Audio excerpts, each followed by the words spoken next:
Portuqaliyalı məşqçinin təyinatını nəzərdə tutur, U20 millisinə qısaca məncə toxunub keçə bilərik. Bu gün artıq rəsmi açıqlandı və mətbuat konfransını izlədim Ahmet.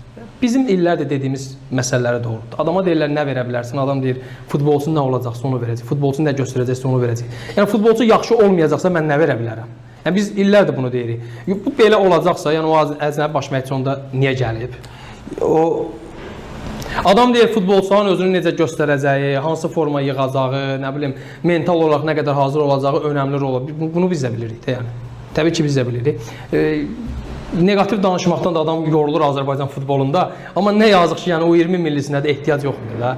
Yəni Portuqaliyalı mütəxəssisin gəlməsini mən siyahını çıxartmışdım Ahmet. Deməli bizim U20 millisinə düşə biləcək potensialda olan bu gün 18-19 yaşı olan futbolçular Premyer Liqada cəmi 4 səhv etmirəmsə futbolçu vardı. Onun yalnız ikisi oyunlara çıxır. O da mütəmadi yox.